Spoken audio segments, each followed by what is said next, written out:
Ladies and gentlemen, good morning. Happy Tuesday. And today we are on day number 127, Victory, Honor, and the Cost of Disobedience. So that is our title for today. May God bless you as you participate in this Bible study. And I believe you are finding some value. You are finding yourself. You should not be depressed by now. If you are still struggling with depression by now, after following this Bible study for almost 5 months, then it means there's something that you are not doing right. So it's very important to put into practice what you are reading in the Word of God and the summary we are giving here on this video or the audio that you are listening on any of our platforms. So let's check the quick description or a short summary for our Bible study. Live for purpose, not for pride. And David's victory were not about ego. They were about the acts of obedience, dedication, and leadership. And even in his failures, he showed us how repentance and sacrificial worship restores us to our position. And today, choose to live with intentionality, spiritually, obedient, leading your family with humility, and guarding your heart through alignment with God and honoring God with sacrificial giving. Giants still fall when you live for purpose and give God the glory. So let your life be a legacy, not of numbers, but of surrendered impact that you are going to render to the world.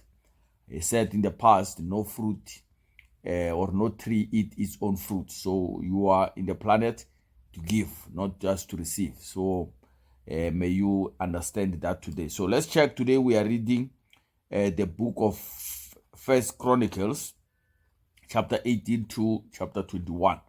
And let's check the quick summary. So this is Naftaly Rantho, and we are speaking to you from South Africa. If you are starting today, is your first day, locate the first episode we had. It was in the beginning of the year, around on the 17th of January. On the playlist, it should be there, and you just follow each day until you reach this Bible study later on.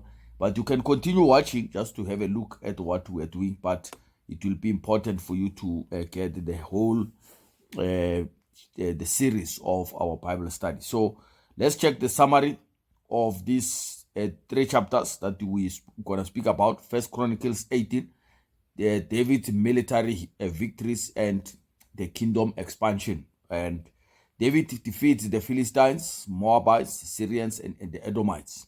He dedicates all the silver, gold, and bronze from these victories to the Lord. And David reigned with justice and righteousness over all Israel. And the lesson we learn out of that spiritual lesson, when God is the source of your strength, victory is inevitable. You will always make it. So David's success was not just personal, but it was for the benefit of the entire nation. He did not just win his own personal battles. So as I said, no tree eats its own fruit. So you were not meant just for your family. So First Chronicles chapter 19, honor versus humiliation.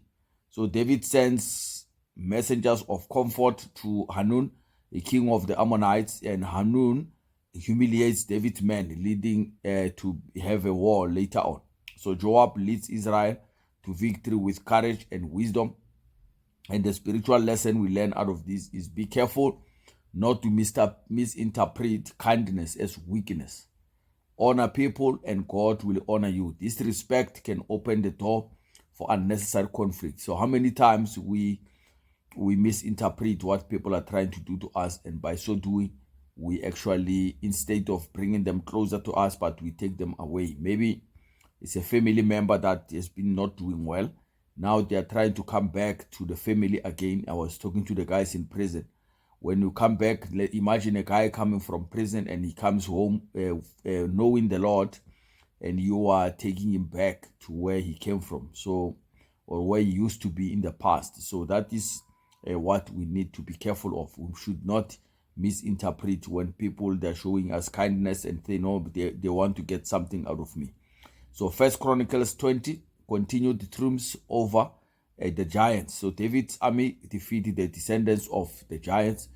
like Goliath. Once again, they destroy other giants. They say a guy had 24 fingers. Can you imagine how big was this man? So Israel demonstrate God's supernatural strength against the formidable enemies that they had. The lesson we learn out of that spiritual lesson: no giant in your life, financially, physically, spiritually, or relational, is too big when you are walking in divine authority. So when God is with you, it doesn't matter what battle you engage in, you are going to overcome, because there is no battle that he can't win, the Lord.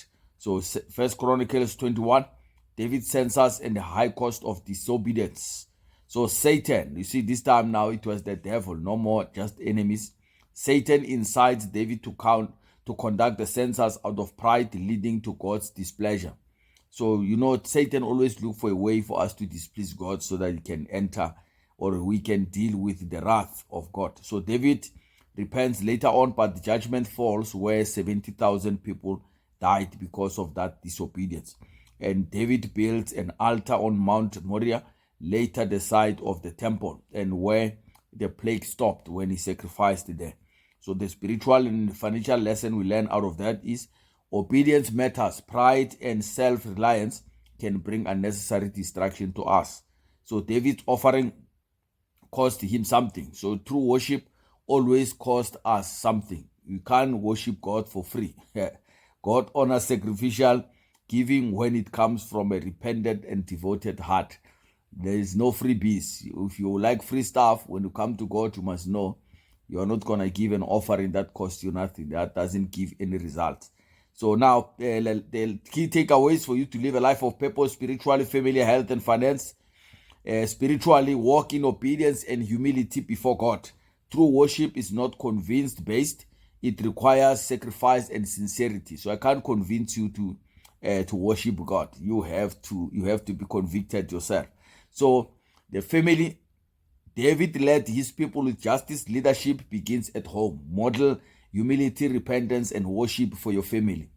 And health, disobedience can open the door to physical consequences like the plague, and protect your family's well-being through spiritual alignment. In terms of finance, David teaches us that giving to God should be intentional and sacrificial. Your finances must reflect your honor for God. Invest in what has eternal value. So don't invest your treasure on the earth where there are moths that eat, but invest your treasure in heaven. So you should be more mindful about your inside, or your spirit inside, than you are mindful about this body. This body will die one day, and we are going to bury it. And your spirit or your soul lives forever. You need to be taking care of that more than you are taking care of this physical body that we see. You take so much time on the mirror, making up or trying to fix yourself to look good. What are you doing about your spiritual life, spiritual condition? Take care of that as well, because that is who you are actually. What we see, it is not the real you. The real you is invisible. You are made like God. You are a spirit. So now, in conclusion, like David, we are called to live not for self-glory, but for God's glory. So our victories, wealth, influence must be dedicated back to Him. In the world filled with pride, may we lead with humility, give with purpose, and worship with reverence. So, the world we live in today, they say every man for himself and God for us all. But you need to change that around and be for everyone, and also as God is for everyone. So you need to serve everyone. When I was in prison on Saturday, I was saying to the people, I've never seen a fruit tree rejecting bad people to take fruits from it.